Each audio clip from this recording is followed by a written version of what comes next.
somewhere between 20 and 70% of new customers will quit being a customer before the 100-day anniversary.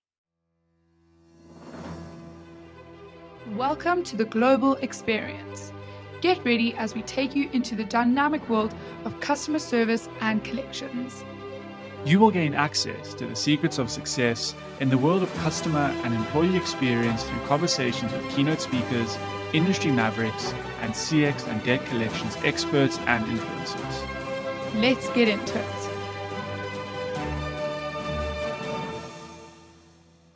Sawubona, welcome, and hello. Welcome back to another episode. Today we welcome a professional speaker, author, and founder of Design Symphony. He has orchestrated customer and employee interactions for a diverse clientele, including Hyatt Hotels and NASA. His two books, Never Lose a Customer Again and Never Lose an Employee Again, were both Wall Street Journal bestsellers and are being used as playbooks by organizations around the world to enhance the experience they deliver to their customers and employees alike. Welcome to the show, Joey Coleman. Oh, thank you so much, Bryce. It's an absolute pleasure to be here. Looking forward to our conversation today. Yay, well, the pleasure's all ours, Joey. So, just something we like to do is just give our listeners a better feel of where you are in the world. So, we'll start. We are sitting in our Johannesburg headquarters, and the time is currently 20 to 5 in the afternoon, and we are enjoying our last bit of the summer season, and it is currently 25 degrees. How about you? Well, you are finding me at my home in Minnesota, which is about 25 minutes east of Minneapolis. So, in the central United States and in the upper part of the United States. Minnesota, I like to think of as the Canada of America. So, people are very relaxed, they're very friendly, they're very kind. It's a great place in the heartland of the United States. And it is about 20 minutes till 10 a.m. So, you all are ending your day as I am beginning my day. And I actually spent the weekend snow skiing. So it's in the it's not as cold as there would be snow necessarily. It's about 40 degrees Fahrenheit, which is about 4 degrees, maybe 5 degrees Celsius. But we had snow under our feet while we were skiing this weekend, which I'm guessing there was not a lot of snow in Johannesburg this weekend. Not at all. No ways. But that's also interesting because a lot of people in Minnesota, they actually, I feel like there's some Canadian accents floating around there, right? There are, and it was probably most popularized by the movie Fargo, which is about North Dakota. But the Canadian North Dakota accent has blurred its way into Minnesota as well. And I married a gal from Minnesota, and I always like to joke that when it gets really late at night and she hasn't had much sleep, her Minnesota accent starts to creep in, which I find adorable. So it works quite well. Well, That's so sweet. yeah, maybe to kind of kick things off, Joey, tell us what led you to focus on employee and customer experience. What's interesting, I had a very eclectic background professionally. So I'll go give a quick highlight that I think will kind of illustrate the randomness of my career path. I went straight from undergraduate, where I studied government and international relations, to law school, where I studied international law, national security law, and litigation. While I was in law school and shortly after, I had the pleasure of working for the United States Secret Service, for the White House Office of Counsel to the President, and for the Central Intelligence Agency. I then was a criminal defense lawyer. I then worked doing business consulting. I then went back to being a criminal defense lawyer. I then was a professor teaching in kind of postgraduate, so think night school MBA classes. I then ran a division of a promotional products company. I then ran a marketing and ad agency for 15 years. And then I became a professional speaker and writer, writing and speaking full time on the topic of customer experience and employee experience. And when people hear my background, they often say, well, Joey, could you just not hold down a job? I mean, you had so many different jobs in so many different careers. But what I realized, hindsight being 2020 and looking back on my career, is that in each of those positions, the way you succeeded, the way you advanced, the way you experienced success was by having a keen understanding of the human condition. Why do humans do the things they do? What can we do to convince, persuade, encourage them to do the things we'd like them to do. So when I was a criminal defense lawyer, how do I convince a jury to find my guy not guilty? When I was doing Fortune 500 sales, how do I convince someone in the C-suite to buy our product, to sign up for our service? When I was designing ad campaigns and logos and websites, how do I convince a consumer who's a prospect to take a chance and spend their money and become a customer? And so in all of these jobs, what I realized is I was learning different ways that human beings think and human beings feel and human beings operate. And then when I could thread all those different industries together, was able to come up with some frameworks and formulas that have worked across all industries globally. And that really is what led me to my speaking and writing career. Joey, that is actually crazy. Didn't know a lot of those things about you. I mean, not that we know everything about you, but that is I tried to absolutely save a insane. couple of things for the conversation, Bryce, instead of giving them all away in the bio. Well, you blew it out the water. That's for sure. But what was your favorite of all of those experiences? Which would you say was your favorite up until now? And which one was your most difficult? I want to know. The hardest, most Oh, challenging. interesting, interesting. I'm a big believer that you have in life, every experience you have in life has shadow and has light. Every experience has its negative aspects, every experience has its positive aspects. So, in terms of all the jobs, what I will say is every job I went to, I enjoyed even more than the previous job. I'm very thankful that I never left a job because I hated the job. I didn't like the job. I wasn't learning and growing in the job. It's just that I found another thing that I could do that I enjoyed even more. And I would say in terms of the job that was the most difficult, probably the stakes were the highest when I was a criminal defense lawyer. Because with my job now, so I give keynote speeches around the world. And with all due respect to my wonderful clients and audiences around the world, if I go on stage and I say the wrong thing, maybe I look foolish. Maybe I'm embarrassed. Maybe they don't like my presentation. Maybe I get 3 stars instead of 5 stars or 4 stars instead of 5 stars. But when I was a criminal defense lawyer, if I misspoke, someone went to prison. So the stakes were much higher. The consequences were much greater if I made a mistake. And so now people ask me all the time as a speaker, well, Joey, don't you get afraid getting up on stage and giving speeches? And I do. I believe that any speaker that tells you they don't get nervous before a speech isn't taking their job seriously. Because you have this unique opportunity to teach, to share, to tell stories to other human beings. And they're giving you their most valuable resource, their time and attention. That is the most, they can't make more time and they will struggle to make more attention. So you've got to do your best to make that experience remarkable for them. But now, if I don't make it remarkable, no one goes to prison. So it's a little bit easier in that regard. A little bit more lenient, should we say? A little more lenient. A little bit Exactly. more Exactly. lenient. A little easier in that regard. No, that's crazy, Joey. I must say, if you can defend a criminal, I think that's one of the most hardest things to do. So, hat off to you.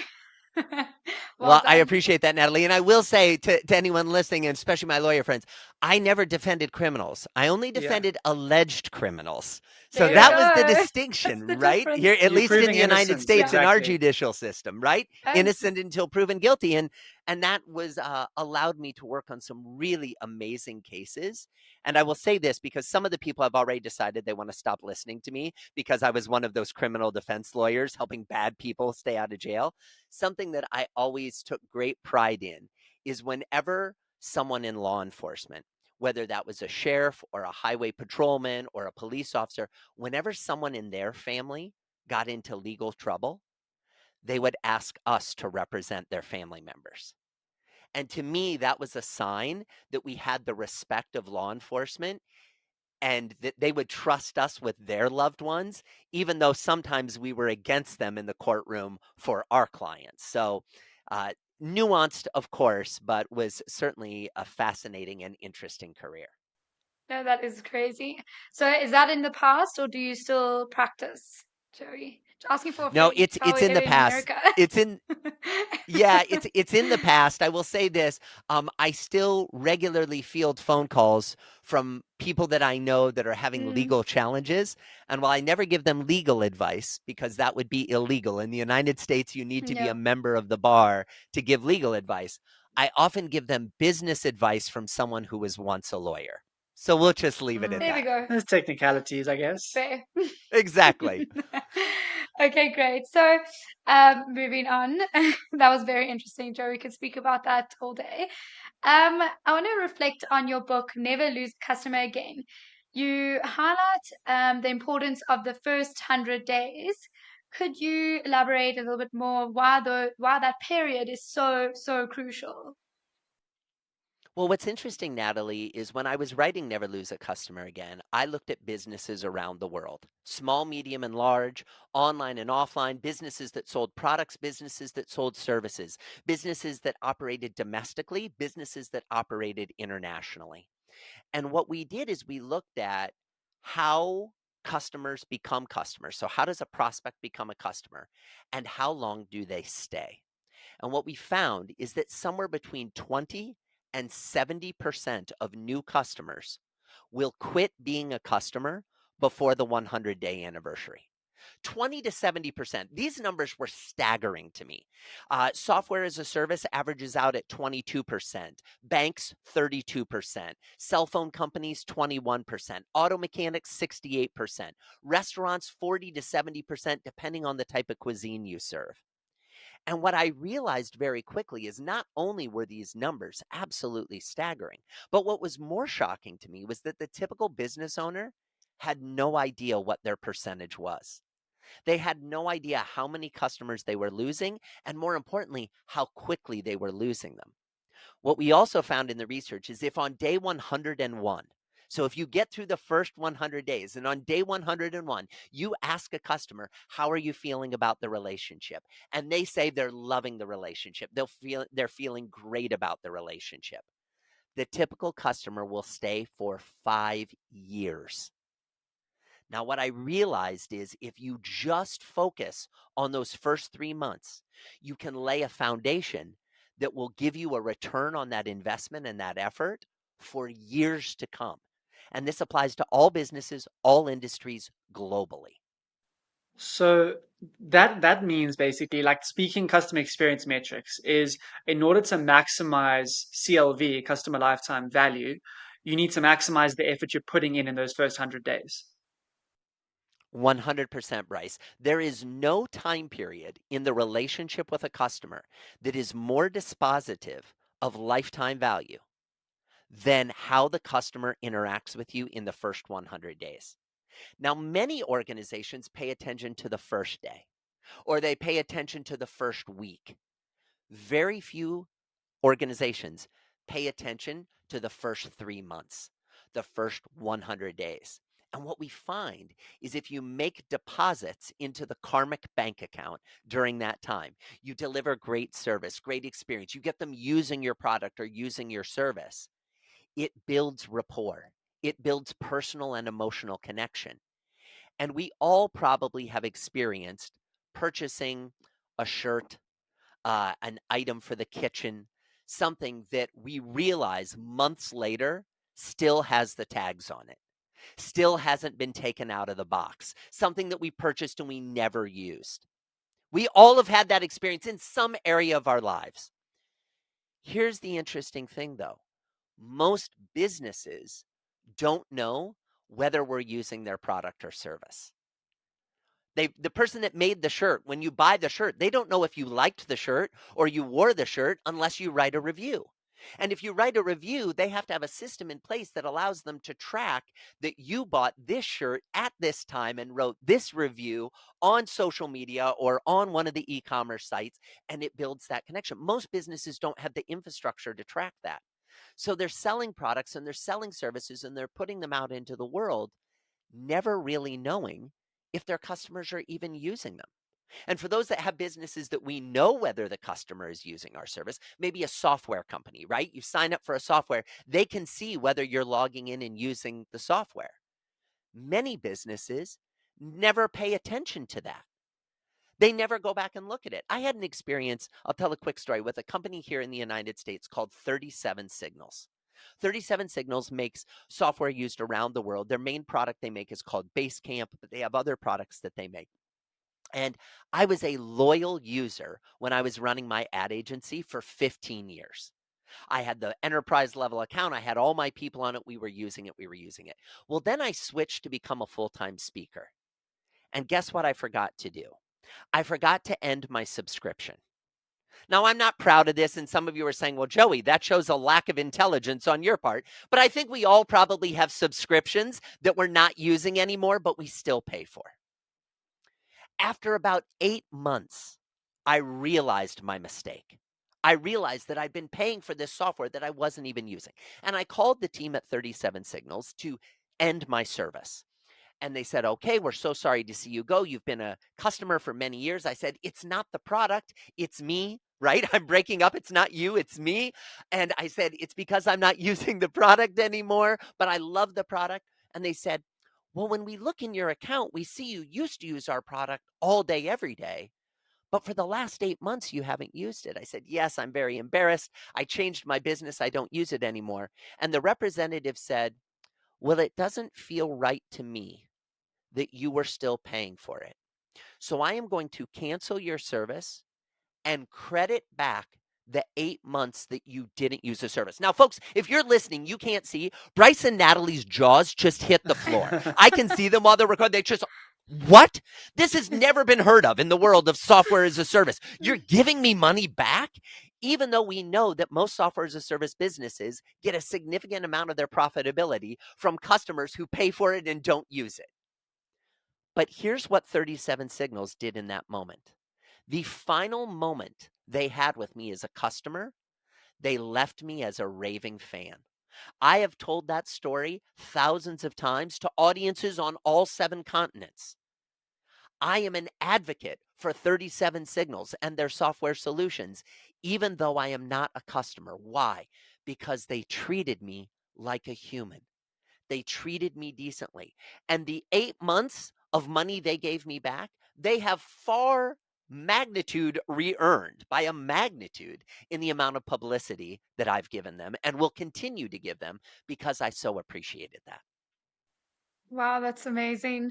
Joey, you are like better than the salespeople at the That company. I'm that's a sold. blueprint right there. I think for any Yeah. business that's looking to create awesome customers, it is to value them as human beings. It Mm. is to not only look at your profit margin or your profit line or your bottom line, but it's to ensure that they are getting value for the service that they're providing. If they're not getting value, they're not using it, then they shouldn't be charged for it, regardless if it's a subscription model. Because there's so many businesses out there that look at a customer like you and they're like, free money, no overheads for that. We're still getting subscription fees. It's still however many thousands of dollars you are paying. But that's brilliant. Amazing. But then maybe bringing that back to the first 100 days. Other than that, what is like one tip that you could give a business to maximize those 100 days for a customer? Like if it's just one thing to take away from this. Yeah, so it's really difficult for me, Bryce, to only give one. So let me give you 2 real quick. The first one we've already talked about, okay? Be aware that the first 100 days matter. That shift alone in your thinking will dramatically improve your business. So I don't want to gloss over that discussion of the first 100 days and, oh, well, we should. No, the research is voluminous across all industries. Focus on that first 100 days. Here's one tip you can do, though. I would ask everybody listening, everybody watching, to raise your hand. And don't worry, I can't see all of you, but pretend that I can. Raise your hand in the air if you've heard the phrase buyer's remorse. Now, that sound you just heard, everyone, is literally tens of thousands of listeners around the world raising their hand. They've heard of the phrase buyer's remorse. They know what this is, that when we make a purchase, we begin to doubt the decision we just made. We begin to regret the decision we just made to make a purchase. And what people may not know is the science behind that is it's very biological. Dopamine releases in the brain. We feel joy, euphoria, excitement. This is the product that's going to be the answer to our prayers. This is the service that's going to help us get our work done. But as that dopamine recedes from the brain, those feelings of joy and euphoria and excitement are replaced by feelings of fear and doubt and uncertainty. What if it doesn't work the way I thought it was going to work? Will I be able to get my money back? I signed up for this program and they said they do a great job, but if they don't do a great job, am I going to get in trouble with my boss who tasked me to find the vendor to help us solve this problem? Or am I going to get in trouble with my spouse or my children because I'm not running my house the way I need to be running it? We feel all this doubt and uncertainty. This happens scientifically with every customer on the planet, with every purchase they make. We know this to be true. It's been proven in the laboratory time and time again. And yet, if I were to ask all those people that raised their hands that they've heard of buyer's remorse, does your business have a system and a process to address the buyer's remorse we scientifically know every one of your customers is experiencing? And raise your hand if you have that. Most of those hands would go down. So the one tip I would give to everybody is be cognizant of the buyer's remorse your customers are feeling and do something to address it. Now, people ask, well, Joey, what do I do to address it? All you have to do is reaffirm their purchase decision. Let them know that you appreciate their business, that you value the risk they've taken to hire you, to buy a product for you, to sign up from a service from you, and remind them that you're going to take great care of them by pointing to the same decisions and examples that they used to make the decision to purchase. So whether those are testimonials, specific features that you offer, different things that you've promised that you're going to be able to deliver as part of your brand promise, just reaffirm their decision and that will assuage their concerns. Got it. Got it. I think we're going to have to summarize that and paste it on all of our social medias. Because, well, I mean, when this podcast launches, we'll certainly be doing that. But that's amazing piece of advice, Joey. Thank you. Um, Maybe shifting the conversation now. How many countries around the world have you traveled to? Do you know the actual number? I do, Bryce. So at a very young age, I went out of the United States for the first time, and I had a marvelous experience. And I decided that I always wanted to have been to more countries than I was years old. And I decided that to be to a country, I can't just do a layover at the airport. I have to spend time walking around the streets and visits. I am proud to say that I have now been to 54 countries around the world on all 7 continents. Oh my. Okay. Okay. So now that our audience has got a bit of an idea of how many countries you've been to,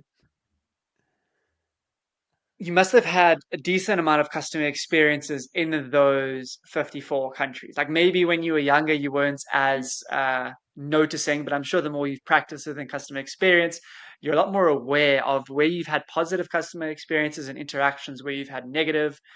Where would you say you have experienced the best customer experience? Oh, that's a difficult question because there's so many there's an opportunity for customer experience in every interaction you have. So at a high level, let me throw out a couple of places where I've had remarkable customer experiences. Canada. Canadians seem to care more about their customers than many other countries on the planet. I think it's because they have a smaller population that they're serving and they have nicer people. Everyone's familiar with how nice Canadians are. Great, great experiences in Canada. In Japan, the attention to detail, in my experience, is without compare. If you go to a store in Japan and you buy a banana, they will package that banana in a beautiful origami cloth that you think, I never want to open the package. It's so beautiful. Just buying a banana walking down the street. Absolutely incredible. In Fiji, the people are so unbelievably friendly and hospitable that the hotel experience or the resort experience in Fiji, you feel like you're being cared for by family. And last but not least, South Africa. I've had the pleasure of spending some time in Cape Town and on the Cape. And what I love about South Africa is there's a little bit, and this is more of a British word, I think, than a South African word. So you can maybe help me with the equivalent. But there's almost like a playful cheekiness, like a little bit of rebellious streak, a little bit of, almost Australian, but not Australian energy, especially in Cape Town when I was there. And I think that creates a level of playfulness in the exchange. So here's the thing. What is customer service? Is customer service friendliness and care? Is it attention to detail? Is it hospitality? Is it playfulness? Yes. It's all of those things. And I think what every business has the opportunity to do is decide, how do we want our customer experience, our customer service to manifest in our interactions? There's no one right way to do it, but you want to do it consistently and have that be in alignment with not only what your brand image and your brand philosophy is, but also what your team, your employees are able to deliver. If you have boring employees, they're not going to be able to deliver a fun, engaging experience. If you have employees that are all about the big picture, they're not going to be able to deliver the fine attention to detail. I'm not saying either is right or wrong. I'm saying get clear on the type of experience you hope to create. No, definitely. And Joey, just out of curiosity, so now you listed the places where you've experienced the best customer service. But just out of interest, where's the best place you've traveled to in general and why? Oh, again, this is the difficult question, Natalie. It's asking someone who's been to 54 countries, which is your favorite, is like asking someone that has 5 children, which one do you love Which the is the most, favorite? right? Um, it's There's always an it's a answer. Off of the difficult. top of your head for There's today, always an let's say. answer, but not one you admit publicly. Exactly. You're so right, Bryce. You're so right. So Yeah. I will say this. I have had some absolutely remarkable experiences in my life. Absolutely remarkable, remarkable experiences. I was in South Africa in 1994, a month before the first elections when Nelson Mandela was elected president. That was an amazing time to be in South Africa. I was in Singapore after the caning of the American student Michael Fay. Right? An incredibly interesting time to be there. I was in China when you would go to Singapore and the streets were, or when you would go to Shanghai, rather, excuse me, and the streets were filled with bicycles because they didn't have cars.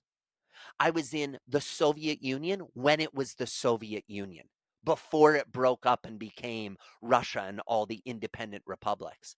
So I've had the chance to visit amazing countries at amazing times in history.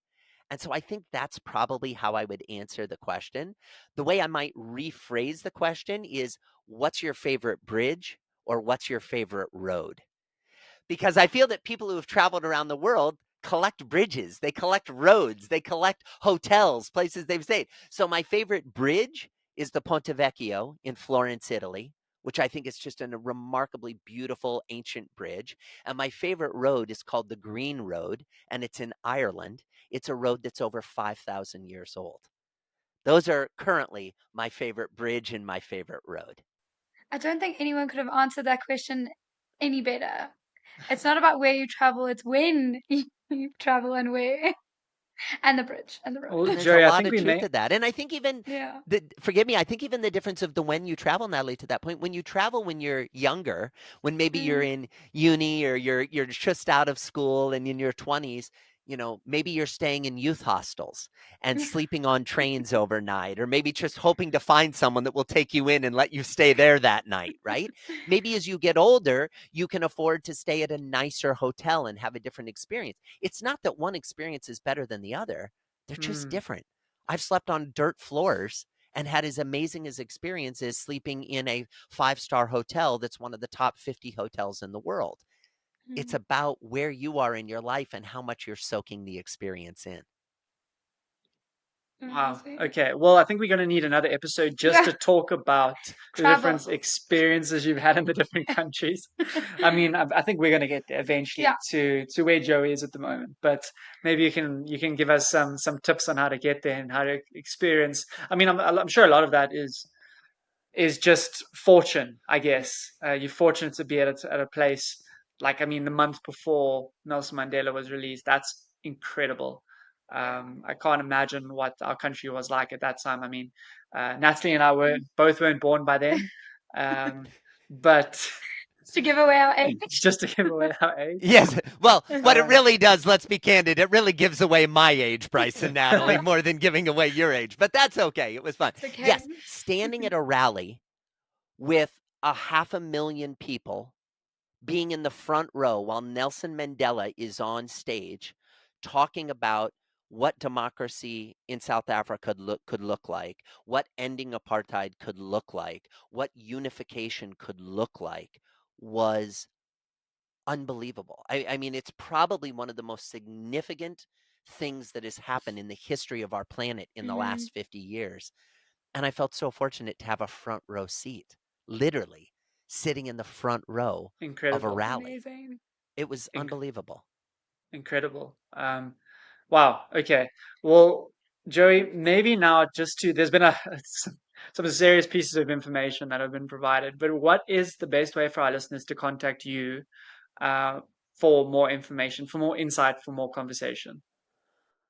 So my books are called Never Lose a Customer Again and Never Lose an Employee Again. They're available wherever you like to get your books, whether that's a hardcover book, an ebook, or if you've liked the sound of my voice in our conversation, there's an audio book that I can narrate and read the book to you. And then the best place to find me is on my website, joeycoleman.com. That's Joey, like a baby kangaroo.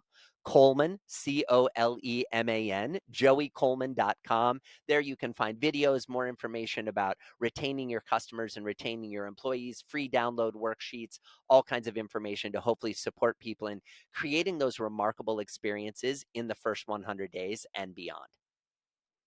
Brilliant. Those will be in the show notes for anyone who's wondering and scrambling for a piece of paper to write something down. But onto the trivia section now, Joey. I hope you're on the edge of your seat. I hope you are not using Google. That's not allowed. Yeah. Um, but okay, are you ready?